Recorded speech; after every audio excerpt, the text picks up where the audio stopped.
Welcome to Voices from the Bench, a dental laboratory podcast. Send us an email at info@voicesfromthebench.com or look for us on Facebook at Voices from the Bench. Greetings and welcome to episode 205 of Voices from the Bench. My name is Elvis. My name is Barbara. What's happening, Barb? How are you today?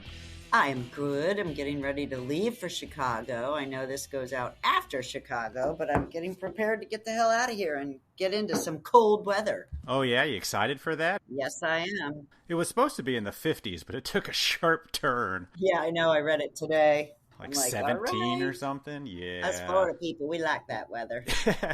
Yeah, so we're actually knocking out this episode before Barb and I head out because, we want to enjoy our time there. I don't want to have to worry about getting Monday's episode out, so. And we'll be busy, so. Oh, absolutely. We're going to be real busy. So hopefully everybody came by the Preet booth and said hello, and if you didn't, shame on you, I guess. That's what my dad would say. You sound old. Shame on you. Wow. Barbara Lynn. So where'd you learn all your foul language? My father. Wait a minute. Barbara Lynn? Yeah, that's my Barbara Lynn. What are you, ADD today? Yes, Barbara Lynn. Watch your mouth, Barbara Lynn. Oh, now I know how to get you to shape up. Yep, that's my middle name. Nice. So now that Chicago's done, yeah, I think we should talk about the next show that all we're right. going to be at. Might as well just move on. March 31st, we're going to be at the DLAT, which is the Dental Laboratory Association of Texas. That's in Dallas. Now, Barb, we did this, 3 years ago? Great freaking show. And then we were live, but not live, right? Was that the first one? And then for 2 years, we recorded remotely. Yep. They set it up and people still sat down. I can't imagine how big it's going to be this year. It is shaping up to be a great show. I know that their first room block already filled up. Nice. And they had to open up another one. So that tells you how much people are excited to get out in Texas. Texas. Now, if you want to go to a dental show that has absolutely no mandates, because it's Texas, head over to dlat.org to see that amazing lineup of speakers and see all the great happenings in Texas. And, I'll talk about it later, but I might be on stage speaking again for Preet. That is, if you don't offend anybody in Chicago, I guess they'll ask you back. Yeah, this might be my last time. Who knows? We'll see how it goes. Yeah, well, you'll do great. We'll see. You'll be sleeping during it, so no pressure from you. I will, actually. So usually we don't tell people to pause an episode. But this time we feel that you should actually pause the episode, open up Instagram, and check out the Cheshire's Grin. That's _Cheshire. Am I saying that right? Cheshire's. CHESHIRES. _Grin. Don't go by how I pronounce it. Go by how Barb spells it. Exactly. You'll see a ton of models and musicians showing off their grills. That's right, grills. These are the actual full gold arches. Because this week, we talked to the man behind the bling, Jay Goodman. Jay is in Melbourne, Australia, and years ago wanted his own set of grills. Taking it upon himself to learn how to make them, and partnering up with a dental technician and a drooler, Jay now makes around 20 a day. Damn. Yeah, it's insane. His passion grew so much that he's currently in university to learn more about dental technology. So join us as we chat to the gold tooth maker to the stars, Jay Goodman. And now, a special message from our good friend, Norbert Ulmer from Grow 3X. If you want to save and also grow, Grow 3X is where you should go. Resins to print night guards for high impact and flex. Look no further because we have them at Grow 3X. Burrs for your mills, zirconia for your crowns. With Grow 3X, you will be the hottest lab in town. And last but not least, if you seriously want to grow, at Grow 3X aligners, and your doctors will say, wow! Be sure to check out all Grow 3X has to offer at grow3x.com. That's GRO3X.com. And as always, we appreciate your support of the podcast. Thank you.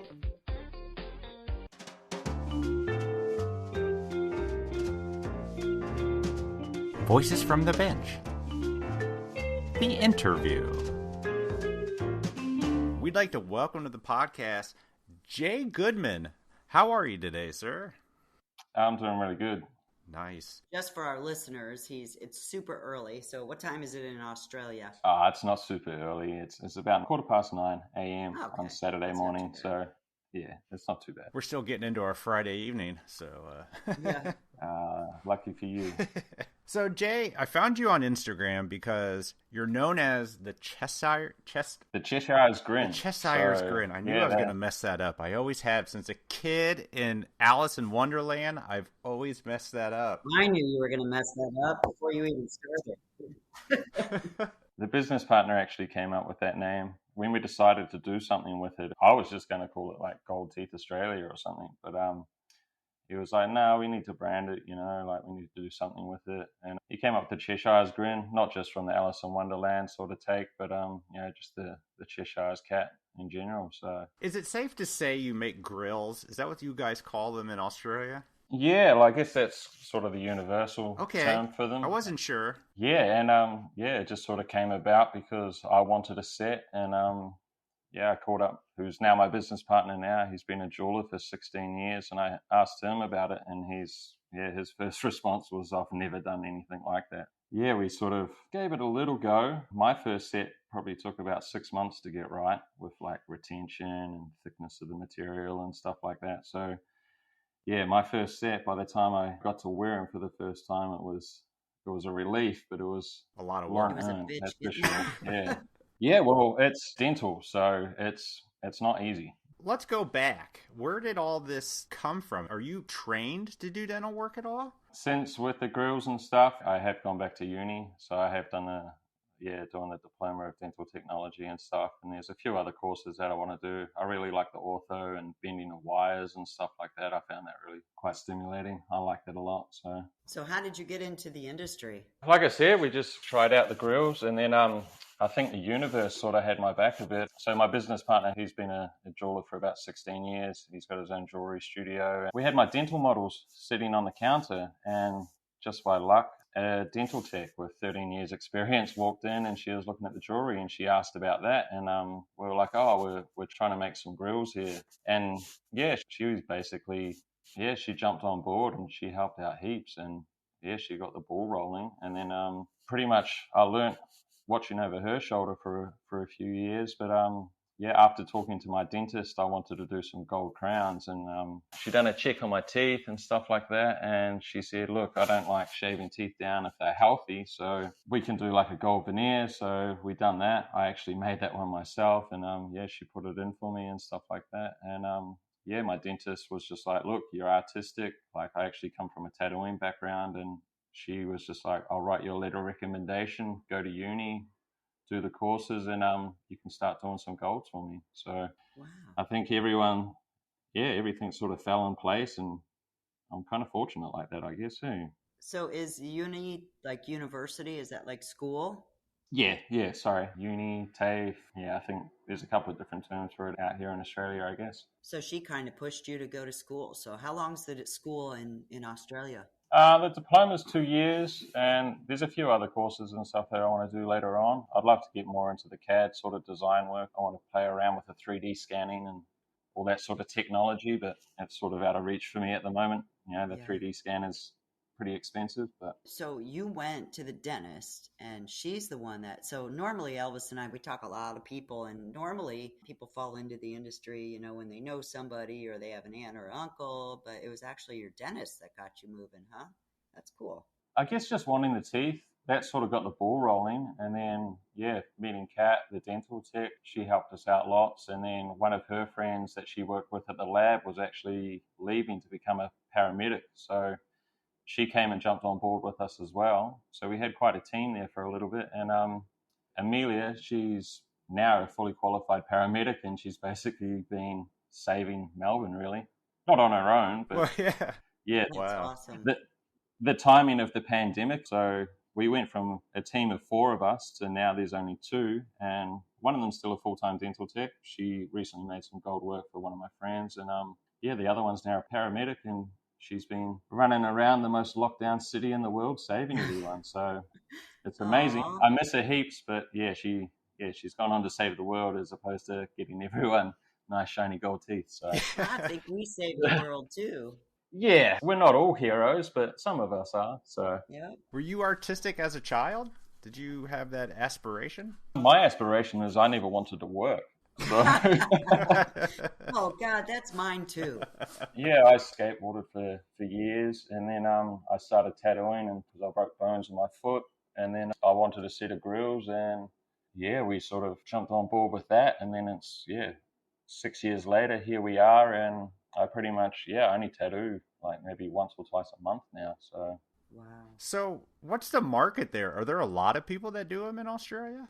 there's a few new people popping up and stuff Uh-huh. like that. There's like to be honest, I probably have about 6 messages a week, someone asking me to teach them, and Oh, really?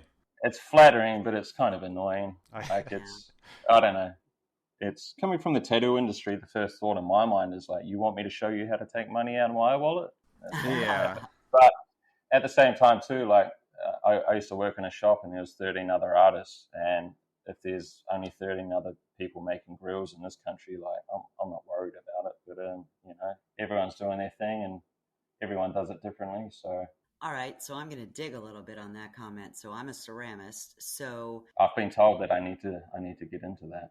oh, it's amazing, but your work is amazing. I've looked at your Instagram pictures and it's so killer. Oh, thank you. So, do the patients still have to go to a doctor and get impressions and, the whole 9 yards? Can you kind of take me through the process? I tagged you guys in a story the other week after the Deer t-shirts came out.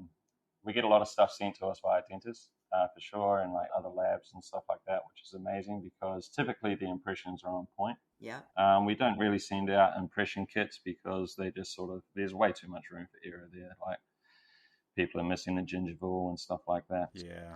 And yeah, ideally, like I'd like to branch out a little bit more, but we're in Melbourne, so a lot of places aren't really open at the moment. A lot of people aren't really doing stuff that isn't essential, so it has slowed us down a lot. But yeah, there's still plenty of work. Like there's 6 million people in Melbourne alone, So I don't know. I think our Instagram demographic or our stats, I think most of our followers are aged between 18 and 34. So that's a lot of people.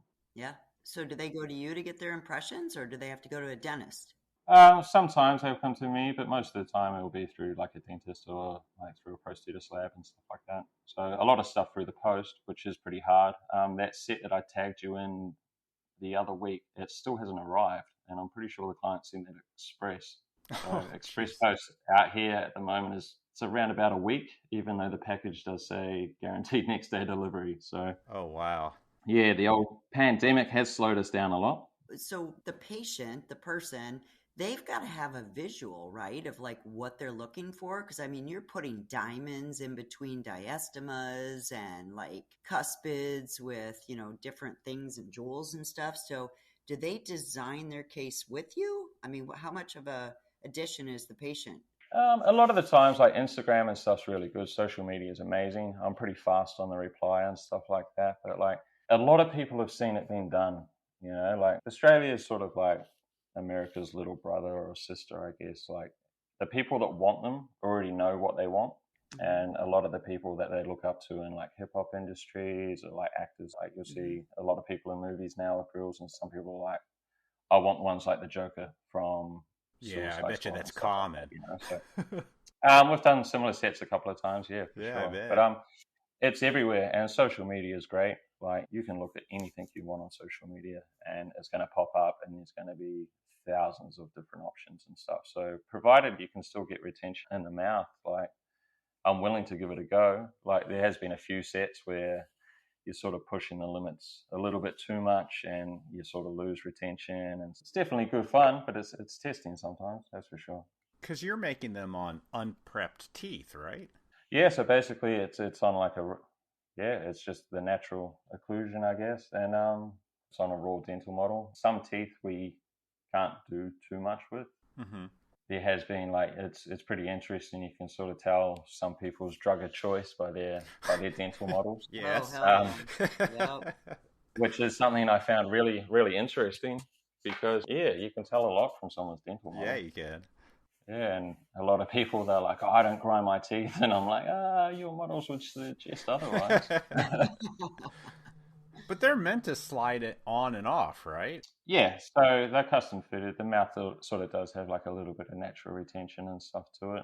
But yeah, like probably the biggest obstacle for myself was like just learning about like undercuts and path of insertions and stuff like that. That was definitely a game changer once we sort of covered that at school and stuff. And yeah, just learning what works and what doesn't, essentially. Are you hand waxing everything? Yeah, there's a few different techniques, but yeah, the sheet wax, the stuff's pretty good. I use like a 1.2 red flat sheet wax. Mm-hmm. That one's it's a lot better. It's a lot harder than the green wax, but And then you're using whatever precious metal is in that ballpark of what they're looking for. Some of them are really dark. What are the dark ones made of? They're not platinum, obviously. What is that metal? we have done a few platinum sets. Really? We did do a few sets where you can blacken the middle, which is it's almost like I don't know. I like to say that it's alchemy. I always sort of reckon it's kind of cool. Yeah. Yeah, obviously, certain restrictions and stuff like that come down to what's allowable in the mouth for hygiene. Is there any regulation in what you're doing, or is it fall under the dental lab license? Public liability insurance is pretty high. There's a big difference between making jewelry for someone's ears, neck, and rings and stuff. But as soon as you put something in the mouth, it's a lot more expensive. Basically, I just want to do everything legitimately as possible. Sure. There isn't really a TGA regulation on grills. I'm not too sure, but provided I'm not going to be putting a set of teeth on someone who's got like gum recession or something like that. I have had a couple of clients come through and they have had exposed pulp and stuff like that. And I'm like, look, mate, like putting a covering over that isn't going to save it. I highly recommend you go to a dentist. Yeah. Personally, I don't particularly want to be involved in that. Yeah, I do say no to a few things and a few requests, but I guess that's just standard. I think that just comes down to your integrity, I guess. I don't know. Making smart decisions is what it comes down to. You don't want to get involved with that. I don't want to be liable for anything either. So, yeah. Especially like working around like orthodontic wires and stuff like that. Some of them you can do it, but others, I don't want to be responsible for any sort of damage or anything like that in that regard. So I think it's just about being responsible. I'm looking at your Instagram post. How the hell do you get the diamonds to set inside there and retention on the diamonds? So the diamonds, obviously, there's got to be like enough thickness in the material. We set with like 1-pointers or smaller because obviously anything too thick in the mouth, it's going to sort of, it's going to adjust their bite. It's going to adjust their speech. We're not trying to get anyone a lisp or anything like that. A lot of musicians have got work from us, and it's great to see them actually do a live set with their teeth in, and it looks amazing. There's great footage and stuff, and their speech is nice and clear. I'm a 90s kid, so I remember watching like old MOP video clips with like those boys talking, and you can hear their teeth clicking together. Yes. So, how do you do it? So, do you cast it and then polish it, make sure everything's accurate, and then place the diamonds? And how do you keep them in? Ideally, I like to do a fitting before we do any diamond setting because obviously you can't really flex the teeth once the diamonds are set. All the diamonds are micro set under a microscope. Uh-huh. We did have an in-house setter, but we do have a setter who we contract a lot of the work out to, and he does a lot of the work for us. So it's pretty good. But that is basically drilled in. Provided there's enough thickness in the material, it's drilled in, just the same as jewelry. We run a few tests, make sure nothing's falling out because you don't particularly want to have a stone falling out while the client's wearing them. Yeah, that'd be bad. How do you get retention? Do you varnish like the gold over the diamond to keep it in place? Yeah, so you'll drill out like the little hole for the diamond. Obviously, you don't want to be punching through because you don't want the culator to be rubbing against the enamel of the teeth because that will not be good. Yeah.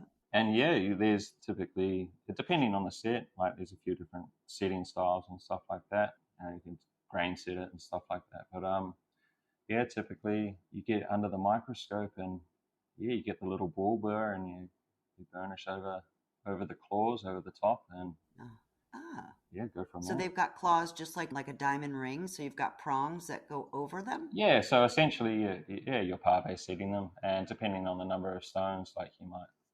There's a few other different setting options there, but typically a lot of the stuff we do is pave set. So every now and again you'll get a few singles. Yeah, the setting style will change depending on the number of stones. Well, this is super crazy. So I'm doing a full upper and lower Emax case, and it's in my lab right now. And number 6, never had this before. That's why I'm so enthused on it. She wants a diamond put in her number 6. She's actually Nice. going to bring me the diamond back and forth. So what I did was, normally I mill my Emax, but I milled number 6 out of wax, and I'm assuming I'm going to press it, and then she's going to bring the diamond to us. We're going to take the wax and melt it, and then put the diamond in and get a home for it, and then press the number 6. Then she's going to come back, and I'm going to give it to the doctor, and I don't know what the hell he's going to do with it because I've never done this before. But I'm like trying to think in my head, like, how are you going to keep that diamond in place? Obviously this is a different animal, but like long term. Glue. Yeah, super glue, I'm thinking. The UV cement would typically hold it in place, but having the metal, you can manipulate it and you can maneuver it. But I've got a few friends that have diamonds actually set in their real teeth. What? The dentist drills them out and they set it in. Yeah, what I was thinking it would come from the internal aspect out, but I think it's got to go from out in. But I'm just like, how do I, get this thing to hold in so that, it doesn't fall out? I mean, Christ, it's a diamond. It's kind of scary. But so that's what I'm asking. Yeah, depending on how they brush their teeth and stuff too. No one wants to be swallowing it or spitting it down the sink. It's a hard one, hey. I think it's just, I myself, I haven't done that. I did get asked if we could put diamonds in a set of veneers. And I was, it's new territory, I guess. Yeah. Especially for myself and for yourself as well too. So yeah, 5/10 of thickness. You got to put a diamond in it. No, thank you. Well, you'd have to make it super thick, in my opinion, right? One would think. Be bulkier than that because you got to measure the width of the diamond from the front to the point, and then make sure your material is thick enough, right? Am I right, Jay? Our general thickness on the facial surface of the tooth is about 1.2, 1.3 mil thick. That makes sense. Oh wow. Huh. You got lots of room to work with. Yeah, there's a bit more room than just actually working on the teeth themselves. But once again too, like you can't have it too thick. You don't want people's upper lip to be sticking out more than what it should be. And I don't know, dental, it's crazy. It's its own little ecosystem. Hell yeah. Things move, things migrate. Like I had a set of teeth that we made maybe 6 years ago, and I was like, oh, maybe I'll wear these today. And I went to put them in, and obviously I had a little bit of movement. I was like, wow, that's interesting. I got about 6 years worth out of those ones, but my teeth have migrated a little bit since then, and I'll probably melt that set down and make a fresh one when I get time.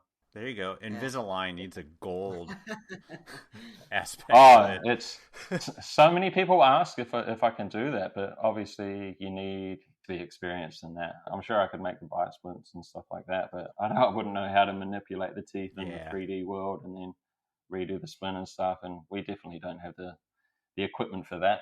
And that's definitely well out of my range at the moment. Maybe in the future. Yeah, you never know. Getting the CAD, who knows where it'll go. Yeah, the CAD stuff's incredible. I would love to get into that a lot more. Hey. So when you went to the university, were you the only one whose goal was to make grills? Yeah, I guess I sort of got in there while I was already making them. But once again, too, like we did have a couple of dental techs working with us at the time. So, I actually chat to Nina a bit, and I'm always talking to her about the imposter syndrome and not feeling like I should be where I am. But I'm just sort of going through the motions and ticking all the boxes to get where I want to be. But one of the lecturers, he actually specializes in gold crown and crown and bridge and stuff, and he actually said a lot of his old students at the end of the semester, a few of them make themselves a set of grills just for something to do, I guess. But I've sort of taken it to the next level and taken it to the public. But how did you do in ceramics? Did you enjoy it in school? We haven't done ceramics yet, to be honest. Are you still in school? Yeah, I'm still in school. So wow. I misunderstood then. I thought you were done.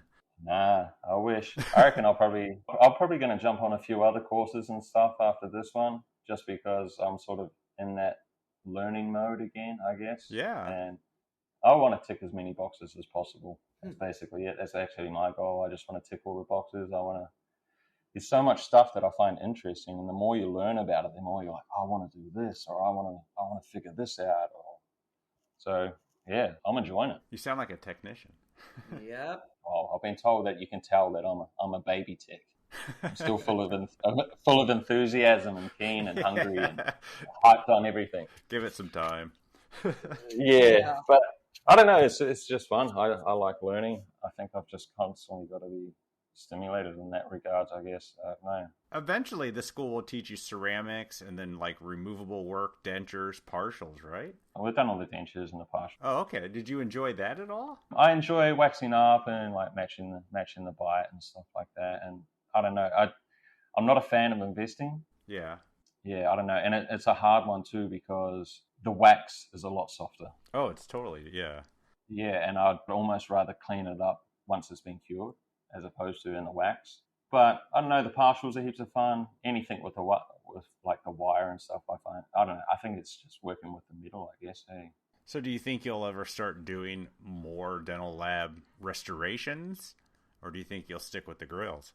I really like the grills. I really like the gold. I don't know. It's a hard one. Yeah, I was drawn to the gold. I like the gold, so I'd like to master that and be the be all and end all of that if possible, or if I could reach those heights. But yeah, I really like the ortho work as well. But once again, that's you bend in the middle. You know, you're starting with the spool in the middle, and then you bend it into some class. Yeah. You know, I think I like the process of things.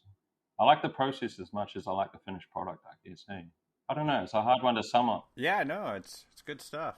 So can you help me understand? So most of these patients, they don't get prepped at all. Is that right? No, so there's no alterations to the teeth whatsoever. So they simply slide on and off. Take me into your world when you're using natural teeth. How do you get that retention, and how are you able to pull it off? You know, with the line angles and the undercuts and everything. Like, how is that possible? What do you run into like that's difficult for you? Like I said earlier, I think the blocking out of the undercuts and the path of insertion, that's always a hard one because obviously wax is a lot softer than the middle. So once it's in middle, it's tough, it's rigid, and you don't want to be bending the middle in any way, shape, or form because it's going to warp, and you're never going to get a good fit as soon as the middle warps. So ideally, if you can get it as perfect as you can in the wax or precast, the better. But yeah, the undercuts, they definitely get me. There's a few sets, and sometimes you know, in the back of your mind, you're like, oh, I'll get away with this, and then you cast it up, and then you try and fit it, and you're like, I should have taken that extra 5 minutes and, you know, wax out those undercuts. Yeah, I think it just comes down to learning. I've definitely messed up a lot of sets. Yeah. Like none of it come easy. And then once again too, sometimes depending on someone's anatomy and their teeth and stuff like that, sometimes you just can't get any retention at all. Are there some that you say, hey, I can't do? Sometimes, but then most people, it's, I don't know, customer service and stuff like that. Some people want to cover, like they've still got baby teeth and they want to like, hey, look, I've still got this milk tooth here. Is there anything we can do with it? And there may not be much anatomy or anything to grab hold onto. So you can use some denture glue. Ideally, I'd much rather go for that perfect fit, but some teeth you just can't. Are these removable or do they get cemented on forever? No, I wouldn't recommend cementing them on. If you were going to cement them on, I'd probably say you'd want to go with like more of a gold veneer sort of type, or like a fill or something like that. But yeah, that's made completely different. You know, like you've still got to be able to clean and brush your teeth and floss and stuff like that. So they're not. So you can take them in, you can take them out, you can go out for the night and put them in, and then take them out the next day and go to work. And that's cool. I like that. You can still do the family events with the pearly whites, and then you can show off on the weekend. Yeah. I imagine you have some people that have a couple different sets. I mean, people probably get into it. And we have one client, and I love him to bits. He messages me like every couple of months, and he's like, "Bro, can we do this?" And I'm like, "Yeah, dude." Like, I think he's got 10 sets at the moment. Wow. Holy cow. Wow. Yeah, he's amazing. He's a great dude. I'm good friends with his brother as well. But like his brother's got 2 sets. But like, I think I made myself a couple of sets over the Christmas break and stuff. So I think I think I've got the same amount of sets as him. I was just like, there's no way you can have more teeth than me, bro. Like, come on. Wow. Yeah, we're actually going to do something different for him. He was meant to come down last week, come down and have a chat about some designs, but he got called into work. So we're going to link up. I think, yeah, it's been a couple of months. He's due for another set. That's awesome. Do you purchase the diamonds for the client, or do they bring you in and say, this is what I want? And how does that work? For anything permanent, like the crown work and stuff like that, we will always set with like VVS, D to F grade, which is essentially flawless diamonds. You know, if you're putting something permanently in your mouth, like let's do the best of the best. Other than that, our standard were GSI 1. We have recycled some diamonds from the client, but ideally we want that consistency there. You know, you want the same grade stones throughout the whole piece. You don't want anything to be looking off or anything like that. Anybody want fake diamonds? That would be me. A lot of people ask. Personally, I'm not into it. Yeah, I wouldn't do it just because I don't know. It's jewelry, you know. Like no one's going to put on a pair of fake Nikes. You know what I mean? Mm-hmm. So it's that would be me, Elvis. I'm the real chick. I don't know. Personally, I wouldn't do it. I'm not into that at all. I got into jewelry to do jewelry, and if we're going to do dental, we're going to do it properly. Like a few people asked for like gold plated, and I'm not going to do that either. You know, especially not in the mouth. You know, you see the people with the fake chains and the green necks in summer and stuff. Yeah. And there's no way that's going in the mouth, and there's no way I'm going to be doing that sort of stuff. So, do you know the percentage of gold you usually make everything out of? Is it a pretty high gold? We do work up to 22 carat, but that's sort of a specialty request, and even then, that's probably I'm not gonna try and push 22 for the mouth too much. A lot of people are doing 9 or 18. 18 is probably the personal favorite. Yeah. Obviously, with the dental gold, everything's going to be either 14 carat or higher in the dental alloy. But yeah, most of the time it's either 9 or 18 carat. The different percentages or the different carats, are they easier and harder to work with? I like gold a lot. If I could work with the gold all day, every day, that would be great. Sure. I find platinum amazing to work with as well, but it's a super heavy, dense material. That's sort of getting into Kanye money. So we have I think we've maybe done like 6 sets in platinum, all up. So there's a market for it, but at the same time too, a lot of the platinum market aren't really looking for grills, I guess. Yeah. Are you in tune with the dental lab industry in Australia? Do you stay connected with what's going on? I try to as much as I can. Like I check in with my dentist quite a bit. Obviously, we do the checkup and clean every 6 months, especially with the gold in there. She likes to make sure everything's sitting great and stuff like that. I did have a lot of fillings as a kid as well, so we are sort of in the process of taking out all the old mercury ones and replacing them. So I'm chatting to her a fair bit. She's super proud. She's super hyped that I actually took her advice and went back to school and stuff. And I have told her that there's a couple of labs that I want to work for, and she's like, no, I'm going to get you into this lab. You'll be great here. Like this is, so it's great to have the amount of support that I have. It's amazing. Is the lab industry pretty strong in Australia? You're our first guest from Australia, honestly. Really? And we had not had any guests from that area to kind of get the beat on what the industry is like. Well, I won't lie. When you messaged me asking me to come on, I was like, "Wow, what's going on?" Like, I'm doing it. I'm getting into the dental industry. Like, what's happening now? It's just full imposter syndrome. Like, I sent the screenshots to Nina. Yeah. Like, one of the lecturers at school, she recommended I follow her, so I followed her, and we just started chatting. She's amazing, and yeah, Nina's great. We shoot some flames to each other's stories and stuff like that. Sure. And send some memes and that. But I chatted to her about the imposter syndrome. Like I said, I'm a baby tech, so I'm out here. I'm hungry. I'm keen. I'm eager. So we work with about three labs in Melbourne at the moment, and we have done work for about 8 or 9 different dentists. So if that lab gets an impression in and they want a grill or a gold tooth, they just send it to you? Some places will do it themselves and stuff like that, but coming with the jewelry background and stuff like that, we can set stones, which is amazing. Yeah. A lot of the dental techs know how to set stones, so we do get a little bit of work like that as well too, which is nice. But I don't know. I'd much rather build the bridge. I like chatting to people. Everyone's super helpful and everyone's super nice and stuff like that. But yeah, there is, I don't know, you got to earn it with some people too, which I like as well. You know, like my dentist didn't tell me to go back to school and stuff like that. And, you know, if I ignored her advice, you know, if someone tells you something and then they'll sit back and they'll watch to see if you pay attention, that will determine whether or not they'll help you out again later on. I think just building the bridges, I guess. Yeah. I want to work with everyone. I reckon it's great. And for me, everything's brand new. So I'm just hungry. I'm just trying to push the limits as much as I can and just trying to do the best possible job I can do.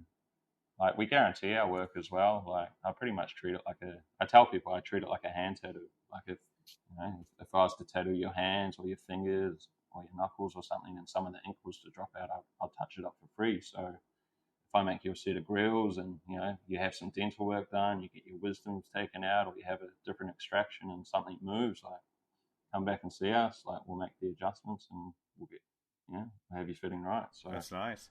Can you make a 6-year-old bridge fit after tooth movement? Oh, imagine that. That'd be so crazy. That sounds so crazy. A lot of people send me photos of canines, like actual dogs, like with their teeth done, and it's like a military thing or a police thing. Mm-hmm. Like, oh, I want you to do this for my dog, and I'm just like, oh, bro, you're gonna have to see the vet for that. Yeah, but there's a lot of strange requests, a lot of cool ones. The footage of the tiger that had its tooth replaced in gold was pretty cool. What's the craziest one that you did that you can think of off the cuff? We made a set of shark teeth, and they were insane. Wow. Yeah, that's definitely still a favorite. How do you get an impression of a shark? Just asking. I mean, that's got to be a hard thing. Oh, no, not the actual shark itself. My friend who we were talking about before, Joshy, who's got like 13 sets of teeth. Yeah. He messaged me. He's like, dude, like, can we do some shark teeth? And I was just like, what? Like, how can we do this? Yeah, we got some assistance on that, and yeah, we waxed up some extra points on his model and made some shark teeth, and they're insane. I actually tested them. I was like, bro, like, I want you to get me some photos in the club. Like, I want you to like just biting some or something. And he tried to go to this one bar, and I was like, oh, how'd you go with the photos? And he's like, oh, bro, they wouldn't let me in. And I was like, why is that? And he's like, he had his teeth on in the queue. And I was just like, bro, like, you're here, you're in the queue waiting for a club looking like Jaws. Like, of course they're not going to let you in, bro. Like, the shark teeth were definitely the favorite. And then we got another set. We made it a couple of years ago. It was all set in 18 gold. Both the canines were parveyed. And then we done like a bar across the central incisors, and that was just flooded out with some VVS stones. That was a cool set to make. And that was the patient saying, "This is what I want," right? Yeah, he's a property developer.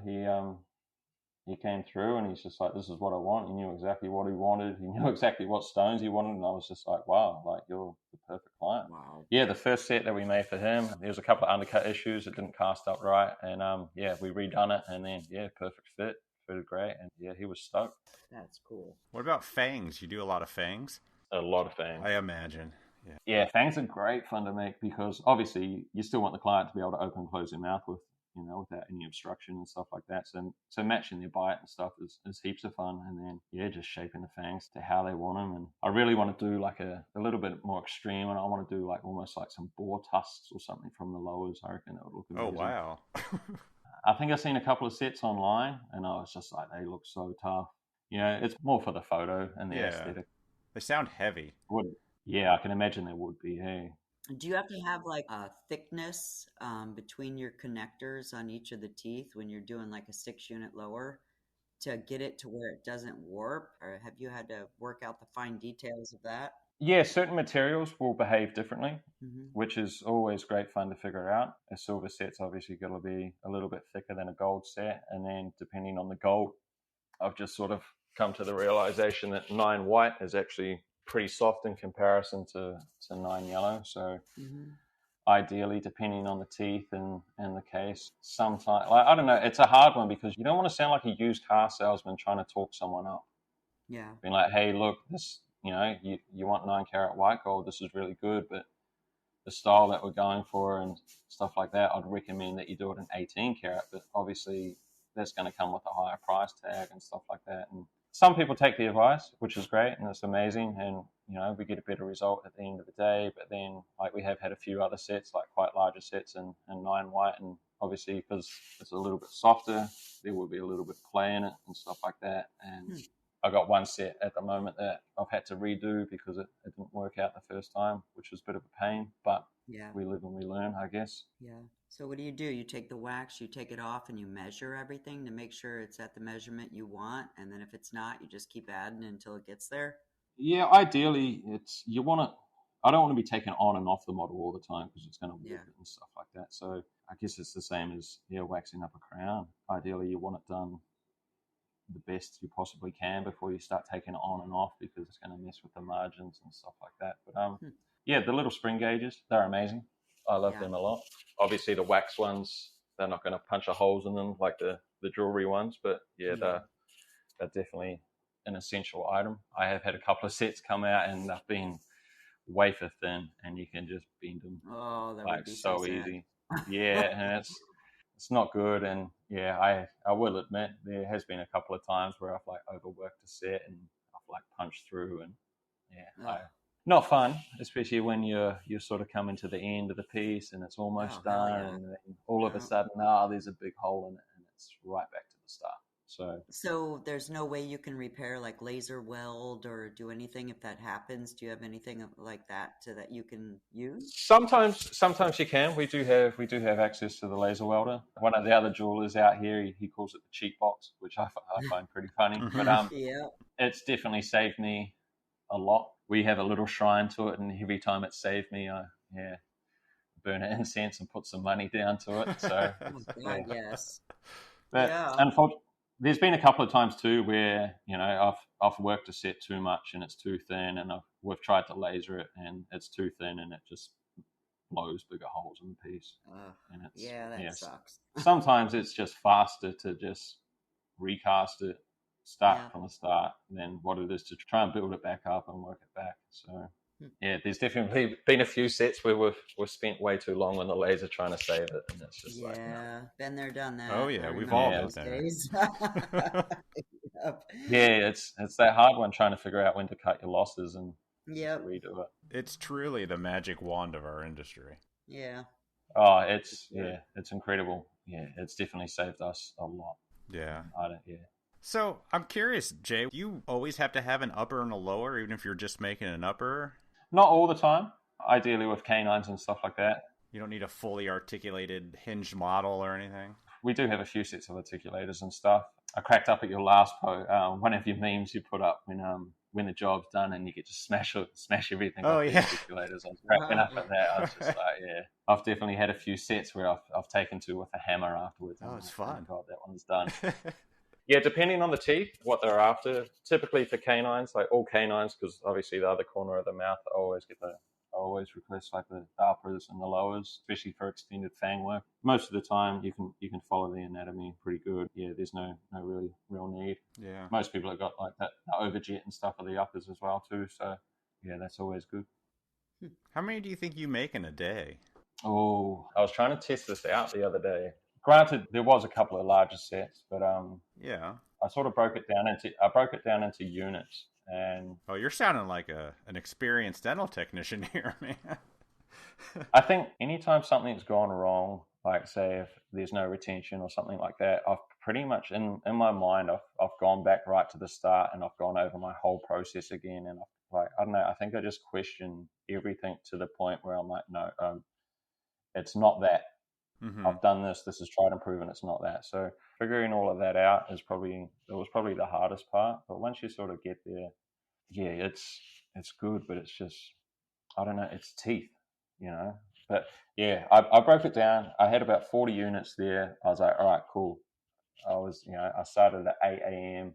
and I typically work through until about 9, 10 o'clock every night. I got about 20 units done.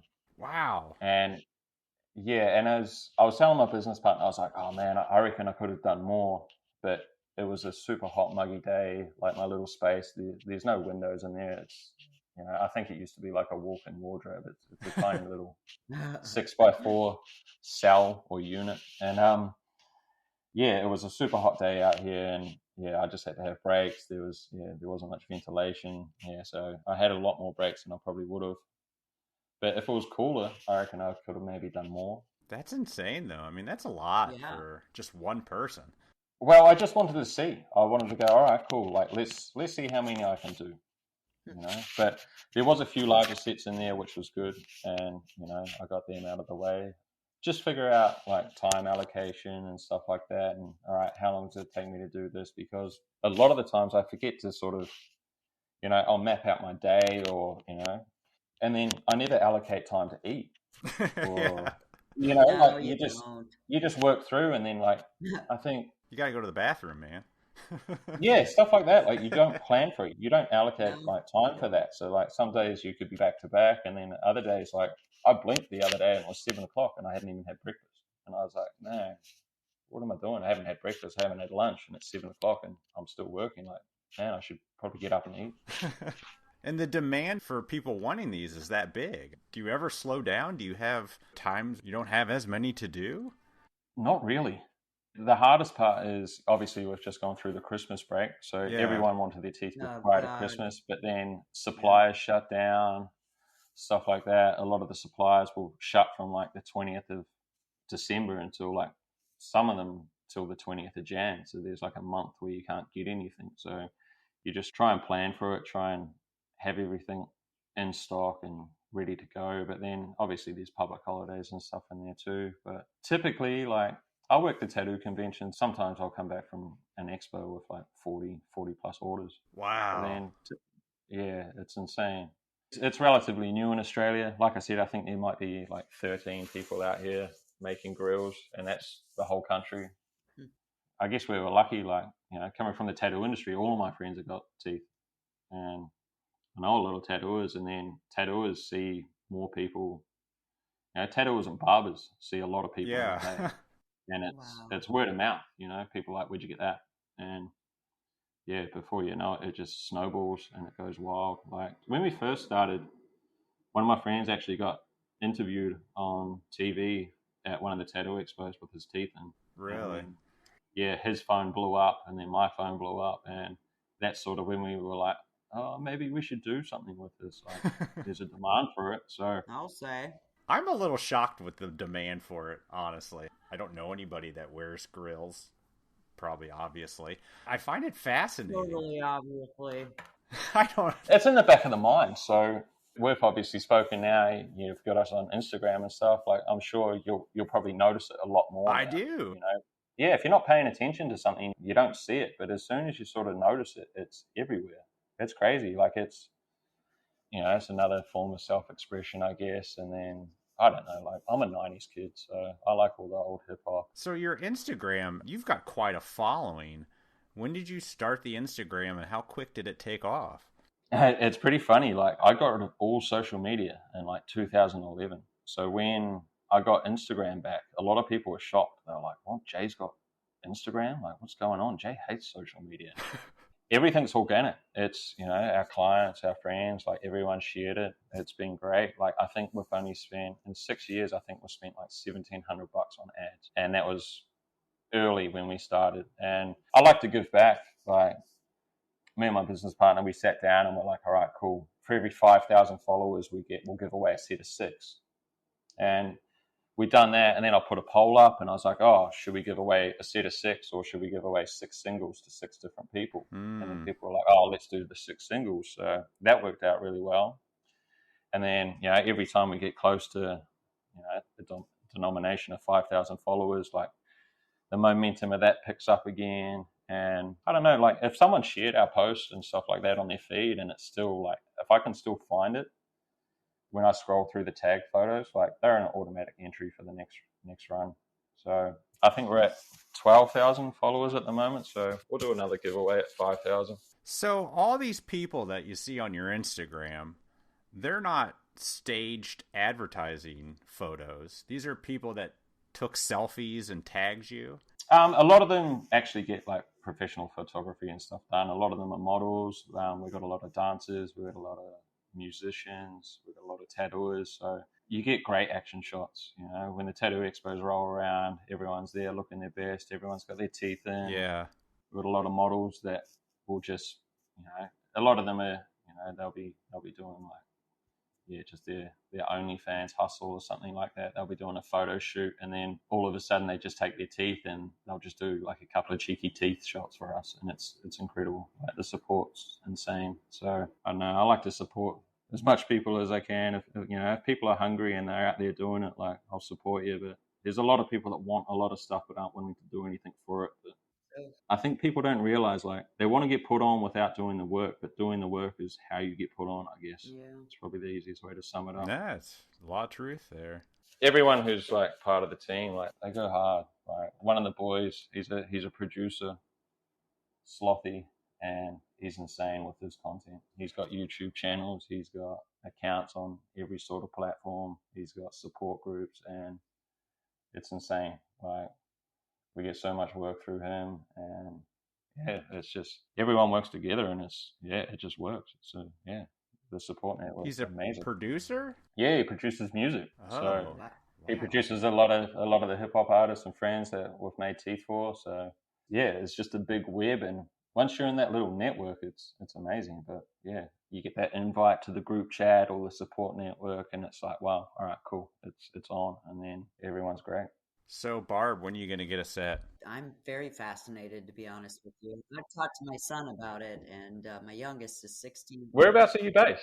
Tampa, Florida.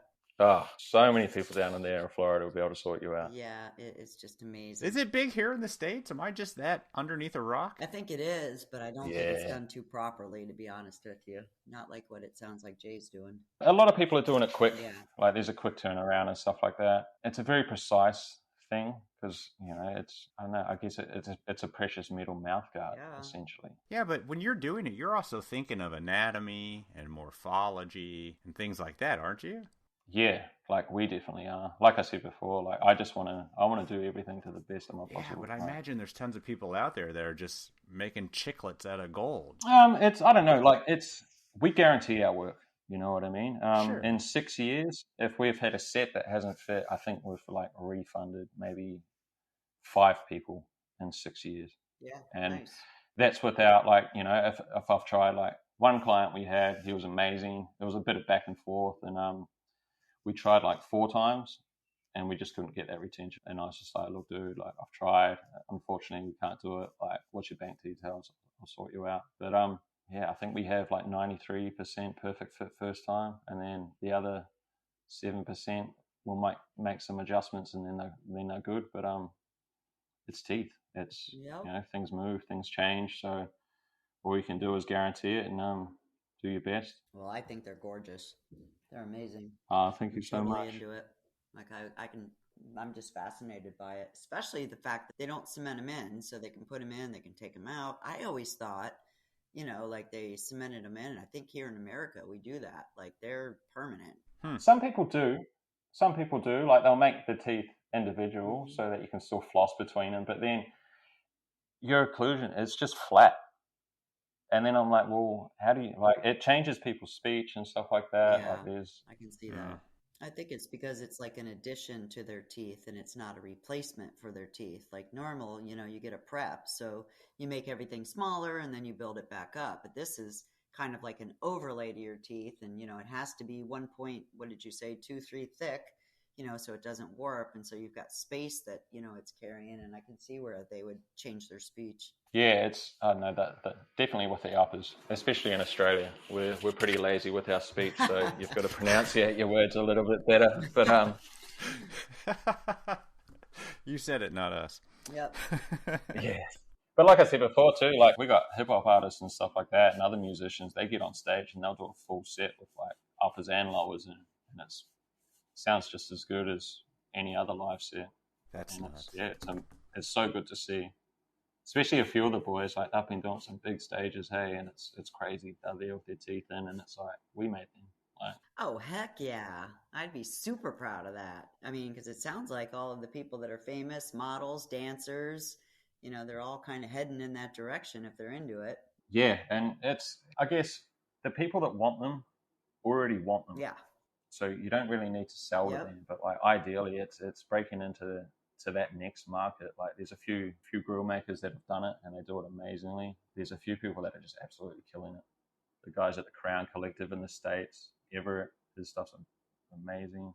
All I can think of is people's Instagram handles, and some of them I'm like, I don't know how to pronounce that, so I'm not going to try. But yeah, the Instagram handles, I can't remember them off the top of my head. But yeah, some of the stuff that's been done is incredible, and it's just like, oh, I want to do that next, you know. So it's that hunger is definitely there, and when people are pushing the limits, it just makes you want to do better and do different stuff and see what's possible and what can be done and what can't be done.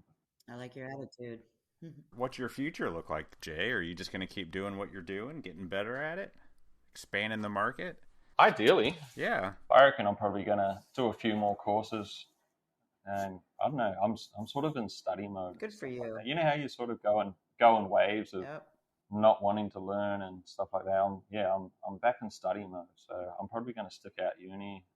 I was thinking initially I was thinking about I'll just go and I'll do the dentistry course, but it's 7 years. But that's a long time. Yeah, but you think about the pandemic. I'm in Melbourne.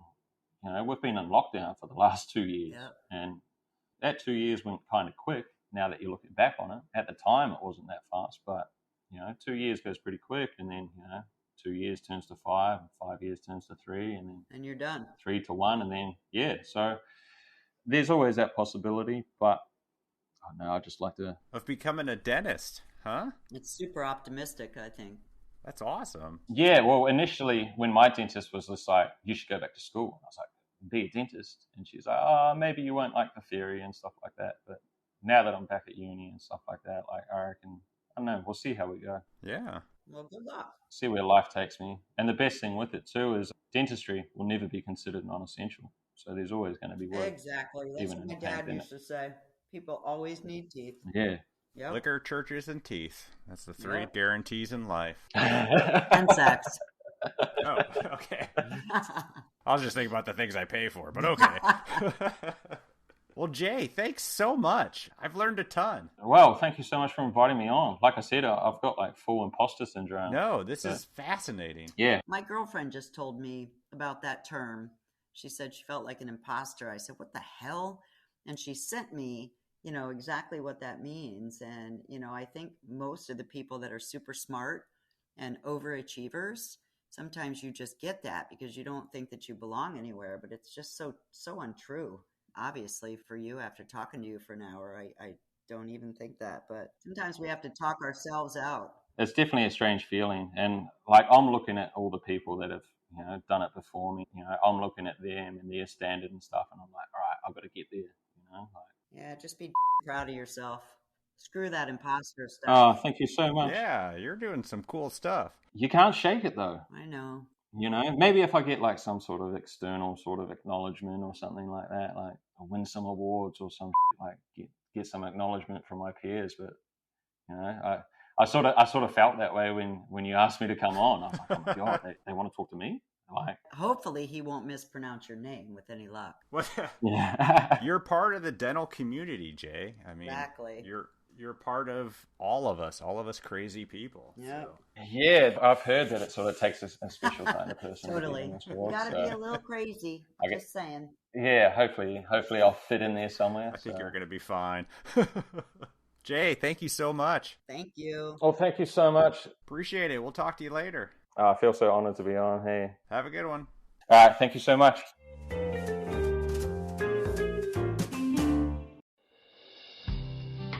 Whipmix offers you the ultimate in ease, material flexibility, and unattended production with the Roland DGA DWX 52 DCI milling machine.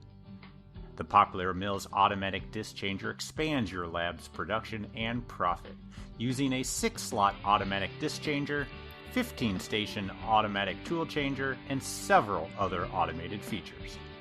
The DWX52 DCI dental milling machine now comes with performance software and other intelligent updates. The 5-axis mill even knows which tool to automatically swap out when tools have reached their designated lifespan. Just power it on, let it go, and automatically and accurately mill numerous dental restoration jobs with complete unattended confidence. If you're interested in learning more about the Roland DGA DWX 52DCI, visit whitmix.com or call 1-800-626-5651. And as always, we appreciate your support of the podcast, Whitmix. Is your lab in a position to take on new customers? Do you have the capacity to service more doctors? America Smiles has helped hundreds of labs across the country to acquire new dental accounts. They're the biggest name in dental laboratory marketing. Don't waste time mailing and calling hundreds of doctors just to see poor results and hear overwhelming rejection. Let America Smiles do all the heavy lifting for you. For just $195 a month, the America Smiles One Voice program will help you skip to the front of the line. They'll prospect your local or target area, produce your creative marketing, and do all the cold calling to leave you with extremely qualified appointments guaranteed to help you find your ideal clients and grow your business. Visit americasmiles.net OneVoice. That's americasmiles.net/one-voice to learn more about how you can increase your lab's bottom line. Use the promo code Voices from the Bench, all one word, during checkout to qualify for a month-to-month agreement, enabling you the freedom to cancel the marketing service anytime. If you'd like to speak to an agent who can answer your questions about a time-tested, completely done-for-you approach to marketing, please give them a call at 708-279-9031. Join America Smiles One Voice today. Getting new dentists to try your lab has never been easier. And we appreciate your support of the podcast, America Smiles. All right, so I'm hoping everybody did hit pause to check out Jay's amazing girls, and a big thanks to Jay for taking time out of your busy day and recording with us on a Saturday morning. I think it was Saturday morning his time, 5 in the afternoon our time. It's super cool what Jay is doing, and even though it might not be the kind of restorations that most labs do, there is clearly a market and an art for it. When we talked to him, by the way, I was trying to figure out how to get a diamond in an Emax cuspid. Yeah, how did that turn out? Did you ever get that thing to stick? What we ended up doing was I milled the whole case in Emax, and then I milled in wax the cuspid. I fit the diamond into it and then pressed it. And then I had to refit the diamond down, and then they're going to lute composite over the whole facial of the cuspid to encase this diamond. I don't know. She's crazy. And she picked the biggest damn diamond. It's almost as big as the cuspid. It's outrageous. Well, of course. I mean, if you're going to go big, go big. Yeah, well, that's what she said. So did you say you pressed it with the diamond in there, or you put No, it in after? Oh, okay. I fitted in the wax and then pressed the wax and then put it back in there. It only needs to fit like a diamond would fit in a, what do you call those? In a setting. And then they're going to lute it in. So we'll see. We'll see how long it lasts. Tell them to brush gently. But we encourage everyone to go check out Jay's work if you haven't already on Instagram at _CHESHIRES_Grin. And check out all the bling that he's doing. It's super beautiful, super amazing, and a lot of really hot people with a bunch of tattoos. And who knows, maybe someday Dr. J will be doing grills on implants. Yes. Yeah, who knows? He's got aspirations to be a doctor. Yeah. And I like his accent, too, for all the girls out there. All right, everybody. That's all we got for you. We will surely talk to you next week. Bye. Have a good one. Bye.